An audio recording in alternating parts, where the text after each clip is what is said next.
ಅರ್ಜಿಗೆ ಸಂಬಂಧಪಟ್ಟಂತೆ ಇವತ್ತು ನಮ್ಮ ಹಿರಿಯ ವಕೀಲರು ವಾದವನ್ನು ಮಂಡನೆ ಮಾಡಿದ್ದಾರೆ. ಆ ವಾದವನ್ನು ಆಲಿಸಿದಂಥ ನ್ಯಾಯಾಲಯ ಎದುರುದಾರರಿಗೆ ಅರ್ಜಿ ಸಲ್ಲಿಸೋದಕ್ಕೆ ಕೊನೆಯ ಅವಕಾಶವನ್ನು ಕೊಟ್ಟಿದೆ ಅಂತ ಹೇಳ್ಬೋದು. 27ನೇ ತಾರೀಕು ಬೆಳಗ್ಗೆ 10:30ಕ್ಕೆ ಈ ವಿಚಾರಣೆಯನ್ನು ಪ್ರಾರಂಭ ಮಾಡ್ತಾ ಅದಕ್ಕಿಂತ ಮುಂಚೆ ಎಲ್ಲರೂ ಕೂಡ ಅವರ ಪ್ರಕರಣವನ್ನು ಸಲ್ಲಿಸಬೇಕು ಅಂತ ಹೇಳಿದರೆ ಬಹುಶಃ 27ನೇ ತಾರೀಕು ಅಂತಿಮ ಆದೇಶ ಬರಬಹುದು ನಿರೀಕ್ಷೆ ನಾವು. ರಾಜ್ಯ ಸರ್ಕಾರದ ಕೈಗೊಂಬೆ ರೀತಿಯಲ್ಲಿ ಲೋಕಾಯುಕ್ತ ಕೆಲಸ ಮಾಡ್ತಿದ್ರಿಂದ ಲೋಕಾಯುಕ್ತ ಮೇಲೆ ನಮ್ಮ ಅರ್ಜಿದಾರರಿಗಾಗಲಿ ನಮಗಾಗಲಿ ಯಾವ ಒಂದು ವಿಶ್ವಾಸ ಬರಲಿಲ್ಲ. ಆ ಒಂದು ಸಂದರ್ಭದಲ್ಲಿ ನಾವು ಹೈಕೋರ್ಟ್ನ ಮೊರೆ ಹೋಗಬೇಕಾಯಿತು. ಹೈಕೋರ್ಟ್ಗೆ ಒಂದು ರಿಟ್ ಅರ್ಜಿಯನ್ನು ಸಲ್ಲಿಸಿ ಲೋಕಾಯುಕ್ತದಲ್ಲಿ ರಿಜಿಸ್ಟರ್ ಆಗಿರ್ತಕ್ಕಂಥ ಏನು FIR ಇದೆ ಅದನ್ನು CBIಗೆ ವರ್ಗಾವಣೆ ಮಾಡಬೇಕು. ಸ್ವಾಯತ್ತ ಸಂಸ್ಥೆಯಾದ CBIಯಿಂದ ಒಂದು ತನಿಖೆ ನಡೆದು ಒಂದು ಗುಣಮಟ್ಟದ ತನಿಖೆ ನಡೆದಂಥ ಸಂದರ್ಭದಲ್ಲಿ ಒಂದು ಒಳ್ಳೆಯ ನ್ಯಾಯವಾದಂಥ ಒಂದು ರಿಪೋರ್ಟ್ ಆಚೆ ಬರಬೇಕು ಅನ್ನೋ ಉದ್ದೇಶದಿಂದ ನಾವು ಒಂದು ರಿಟ್ ಅರ್ಜಿಯನ್ನು ಹೈಕೋರ್ಟ್ ಆಫ್ ಕರ್ನಾಟಕದಲ್ಲಿ ಸಲ್ಲಿಸಿದ್ದು ನಮ್ಮ ಅರ್ಜಿದಾರ ಸಲ್ಲಿಸಿದ್ದು ಸ್ನೇಹಮಯಿ ಕೃಷ್ಣ ಅವರು.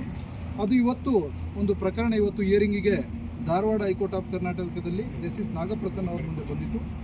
ಇವತ್ತು ನಮ್ಮ ಹಿರಿಯ ವಕೀಲರು supreme court of India Maninder Singh ಅವರು ನಮ್ಮ ಅರ್ಜಿದಾರರ ಪರವಾಗಿ ಬಂದು ಹಿಯರಿಂಗನ್ನು ಸುದೀರ್ಘವಾಗಿ ಹಿಯರಿಂಗನ್ನು ಮಾಡಿದರು.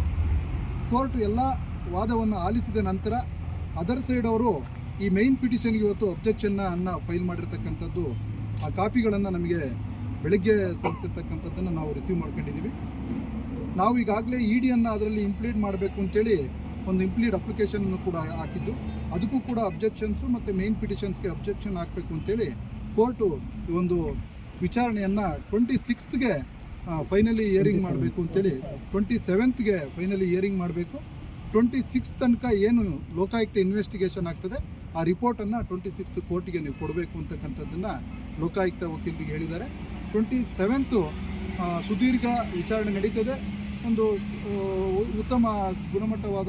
ಉತ್ತಮವಾದಂಥ ಒಂದು ವಿಚಾರಣೆಯ ನಂತರ ಒಂದು ನ್ಯಾಯಾಲಯದ ತೀರ್ಪು ಆಚೆ ಬರ್ತದೆ ಅಂತ ನಾವು ಕಾದು ನೋಡರಿದ್ದೀವಿ.